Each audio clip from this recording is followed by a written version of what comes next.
तो देखिए, इजराइल ने एक बार फिर से गजा में हमला किया है और इस बार भी टारगेट वहां के लोगों को बनाया गया है। अब ऐसे में हमास के कह रहा है कि उसने सीजफायर का उल्लंघन किया है, लेकिन इजराइल के अपने तर्क है। इजराइल कह रहा है कि जिस तरह की स्थिति गजा में बनी हुई है हमास द्वारा, उसी के जवाब में कार्रवाई की गई है। आज इसी पर बातचीत होगी कि शांति वार्ता का होगा क्या, गजा का होगा क्या हमास और इजराइल के बीच इसी तरह से कॉन्फ्लिक्ट बना रहेगा। बातचीत करने के लिए मयंक मेरे साथ है। मयंक, जिस हमले की बात इजराइल की तरफ से कर रहे हैं उसको लेकर क्या जानकारी मिल रही है? देखिए, ये जो हमला हुआ है ये कल हुआ है, बीती रात को ये हमला बताया जा रहा है। और इसमें अल जैतून इलाका है जो कि ईस्टर्न गाजा में है। यहाँ पे इजराइल के टैंक से हमला हुआ। इजराइल ने अपने टैंक से हमला किया जिसमें 11 फिलिस्तीनियों की मौत हुई है। और इस हमले के बाद हमास जो है वो बेहद गुस्से में है।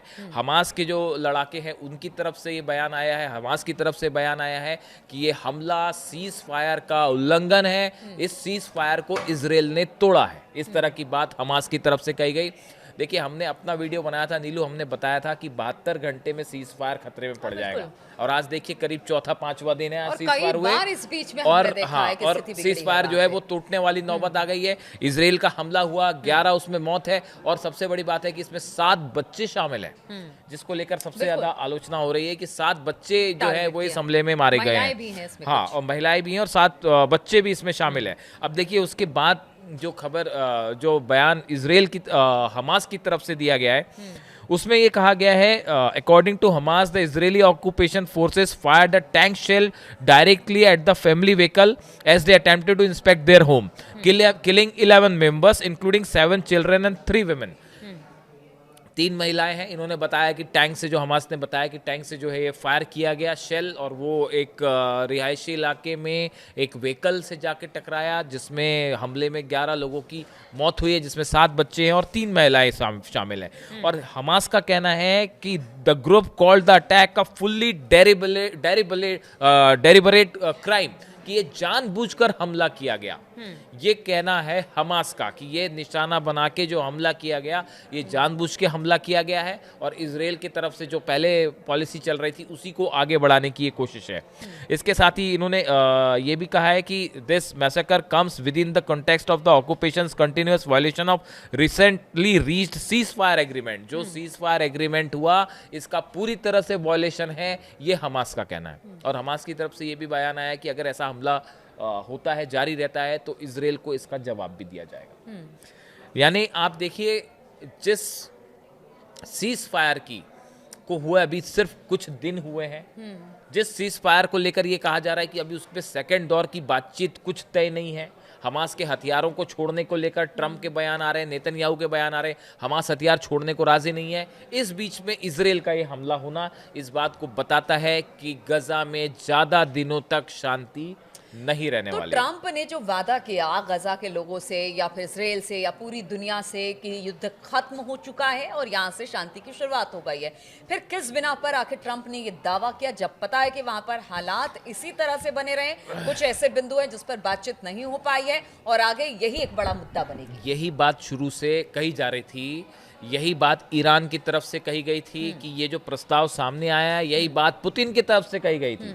अगर आपको याद हो तो, कि ये जो गजा का आप प्लान रख रहे हैं, पीस प्लान, इसमें दोनों पक्षों को शामिल करके आपको पहले लंबी बातचीत करनी पड़ेगी। उसके बाद इस तरह का उसके बाद आप सीज फायर का ऐलान करते, आप उसके बाद ये कहते तय कि वहां सरकार किसकी बनेगी, किसकी फोर्सेस होगी, कौन वहां पे शासन करेगा, ये सब चीजें जब उस डील का हिस्सा बनती तब वहां पे शांति वाकई लंबे समय के लिए आती। अभी 5 दिन में स्थिति है कि टैंक से मतलब ये सब बड़े हड़बड़ाहट में, वही नोबेल प्राइज को इसके पीछे माना कई सारे जा रहा लोगों का कहना ऐसा है कि वो उस समय था इसलिए जल्दबाजी में किया गया। अब देखिए, अब हालात ये है, जब ये डील हो रही थी उसके बीच में ईरान की तरफ से विदेश मंत्रालय की तरफ से ये बयान आया था जिसमें ये कहा गया था, ईरान की तरफ से बात कही गई थी कि इस डील को लेकर आपको सावधान रहने की जरूरत है, क्योंकि आने वाले दिनों में इजराइल अपनी उसी जो साम्राज्यवादी नीति है उसको जारी रख सकता है।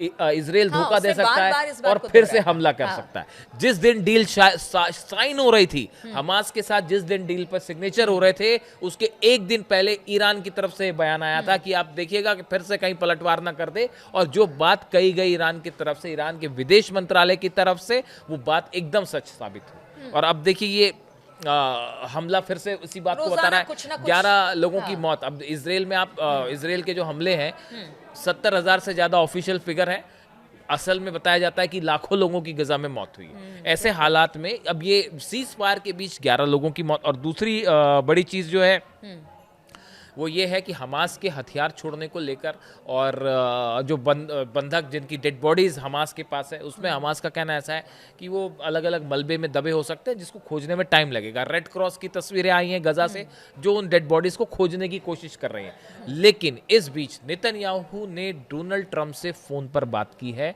और नेतन्याहू ने ये आरोप लगाया है कि हमास जानबूझकर ये डेड बॉडीज वापस नहीं कर रहा। अब सवाल ये है कि अगर डेड बॉडीज जब जिंदा आपने बंधक वापस कर दिए तो डेड बॉडीज रख के क्या करना है? मतलब ये बड़े सारे लोग ये बहाना, ये एक्सपर्ट लोग कई सारे विदेश नीति के जानकार सवाल पूछ रहे हैं कि अगर हमास को नहीं छोड़ना होता तो वो लिविंग जो कैप्टिव्स थे उनको भी नहीं छोड़ता, जो बंधक जिंदा थे उन्हें भी नहीं छोड़ता। हमास की तरफ से कहा गया और जहां पे रेड क्रॉस जो है उसको खोजने की कोशिश कर रहा है कि जिन इलाकों में वो थे बंधक आसपास, वहां पे जो बिल्डिंगें गिरी हैं एयर स्ट्राइक की वजह से, उन मलबे को हटाने का काम चल रहा है। तस्वीरें सामने आ रही हैं, बुलडोजर से और दूसरी मशीन से उसको हटाया जा रहा है इस उम्मीद में कि शायद नीचे बंधकों की जो है उनकी कुछ बॉडीज होंगी। एक डेड बॉडी और मिल गई है जो सौंप दी गई है, इस तरह की खबर है। यानी देखिए यहाँ पे जो फर्स्ट फेज वाली बात थी अभी उसी पे मामला गड़बड़ाया हुआ है और उसी के बीच में ये हमला हो जाता है। और दूसरी तरफ हमास की तरफ से बात साफ कर दी गई है कि ऐसा अगर कुछ भी होता है तो हम जवाब देंगे। अगर एक नेचुरल सी बात है कि इजराइल की तरफ से हमला होगा तो हमास की तरफ से भी जवाब आएगा। इस सूरत में क्या अब आप देखिए गजा में सिचुएशन इसलिए फंस गई है कि इजराइल की फोर्स अमेरिका की फोर्स अंदर आने को राजी नहीं है। अमेरिका अपनी फोर्स भेजेगा नहीं, कोई दूसरा देश भी अपनी फोर्सेस गजा भेजने को राजी नहीं है। वो पीस प्लान के लिए तो फिर भी भेजने को राजी हैं। इजिप्ट ने कहा साहब हम अपनी फोर्स भेज सकते हैं, लेकिन वो किसके लिए? पीस प्लान के लिए। वो वहां लड़ने के लिए फोर्स नहीं भेज रहे। बिल्कुल, तो वहां पर व्यवस्था बेहतर बनाने के लिए वहां पर अब ऐसी सिचुएशन में अभी भी बड़ा हिस्सा है गाजा का जिसमें इजरायली फोर्सेस हैं। कुछ जगह से हटी है लेकिन कुछ जगह पर अभी भी बड़े हिस्से पर इजराइल की फोर्सेस हैं, तो उनको अभी बाहर आना। वो कह भी रही है कि अब जब तक हमास इसी तरह से, क्योंकि पीछे हमने जो देखा कि इजरायली जासूस कह के कुछ लोगों को हमास की तरफ से मारा गया, तो उनका यही कहना था कि हमें विश्वास नहीं है हमास पर, इसलिए हम अपनी सेना को पीछे नहीं करेंगे। हमास ने जो है वो ग्लोबल कमेटी से देशों से जो है ह्यूमन राइट्स ऑर्गेनाइजेशन से अपील की है, फिलिस्तीनियों के जो संगठन है उन्होंने अपील की है कि इजराइल के ऊपर दबाव डाला जाए कि ये जो सीज फायर हुआ है इसका सख्ती से पालन किया जाए। तो अभी देखिए अभी तो बात सीज फायर की ऐसी स्थिति है कि उसके बीच में ये हमले हो जा रहे हैं। तो सीज फायर ट्रंप हमास को रोक पा रहे हैं और ना नेतन्याहू को रोक पा रहे हैं। तो अब इन हालात में आप ये मान के चलिए कि ईरान की तरफ से जो बात कही गई थी कि ये फिर से हमला होगा, फिर से सीजफायर कभी भी टूट सकता है, वो हालात और क्या मामला और पेचीदा हो गया, वो खड़े हो गए। अब देखिए ये इसमें कुल मिला के बात ये है कि जो डेड बॉडीज है, अगर ये डेड बॉडीज नहीं मिलती हैं, ठीक है, तो यहाँ पे हालात फिर से बिगड़ते दिख रहे हैं। देखिए एक बात तो साफ है, इसमें कोई दो मत नहीं है कि गजा को कैप्चर करने का जो प्लान था वो तो फेल हो गया। जो गजा पे घुस के कब्जा करने का प्लान था और फिलिस्तीनियों को हटाने का प्लान था, अगर ऐसा प्लान था तो जो बहुत सारे लोगों को कहना है कि एक्चुअली था यही प्लान, ये प्लान तो कैंसिल हो गया साहब। अब इसमें कोई दो राय नहीं है, इसको पूरे और ये कई लेवल पे कैंसिल है। इंटरनेशनल कम्युनिटी इस मामले में फिलिस्तीनियों के साथ खड़ी है। आप देखिए यूरोप के देश भले अमेरिका के अलाई हों, भले यूएन में दिखा हाँ, भले वो कुछ भी चलता हो, लेकिन वो फिलिस्तीनियों के साथ खड़े हैं इस मामले में। बात नंबर 1। बात नंबर 2, हमास जो है और जो दूसरे संगठन है उन तक ये मैसेज गया कि आप इजराइल के पास बड़े बहुत सारी फोर्सेस हो, ताकत हो, लेकिन आप झुका नहीं सकते। ये इस तरह का मैसेज गया। आप देखिए कि हमास की तरफ से जो रीग्रुपिंग है, हिजबुल्लाह की रीग्रुपिंग है, ये फिर से शुरू हो गई। ईरान जो है उसने भी बैकिंग शुरू कर दी है, अपने जितने उनके संगठन है जिसकी मदद कर रहे हैं। तो ऐसे हालात में ये जो गजा का मामला है, जितना सिंपल लगता था, हम पहले दिन से कह रहे हैं कि ये सीज फायर करवाना और आपस में डील करवाना ये कोई इतना आसान नहीं होता। इसीलिए बार बार ईरान की तरफ से कहा जा रहा था, रूस की पुतिन ने खुद कहा कि भाई इस पे हर प्लान पे लंबी चर्चा होनी चाहिए, आप कभी भी कहीं से किसी से जंग छेड़ दें और खत्म कर दें, ऐसा नहीं हो सकता। तो इसकी इसीलिए ये जो है फिलहाल सीज फायर आप ये समझिए कि एकदम जिसे कहते हैं कि आखिरी दौर में फंसा हुआ है, जहां पे कभी भी कोई भी बड़ा हमला जो है वो एक बार फिर से जंग की शुरुआत कर सकता है। और ये हमला एक प्रकार से सीधा सीधा सीज फायर का उल्लंघन है, जो आरोप लगी रहे। बिल्कुल, देखिए इतिहास में बहुत सारे समझौते हुए हैं, लेकिन हर समझौते के बाद एक शांति दिखाई दी है। लेकिन गजा में जिस तरह का शांति समझौता हुआ, उसे देखने के बाद तो ये नहीं लगता है कि हालात बेहतर होंगे या हालात यहाँ से आगे शांति की तरफ बढ़ेंगे, क्योंकि इजराइल लगातार हमले कर रहा है। हमास की तरफ से भी कहा गया कि अगर इजराइल हमला करेगा तो उसके हमले के जवाब में वहां से भी हमला होगा। तो क्या ऐसी स्थिति में जो ट्रंप कहते रहे हैं कि हमने युद्ध रुकवा दिया, अब यहाँ पर शांति है, क्या वाकई ऐसा है? इस चर्चा में शामिल होने के लिए आप सभी का बहुत बहुत शुक्रिया।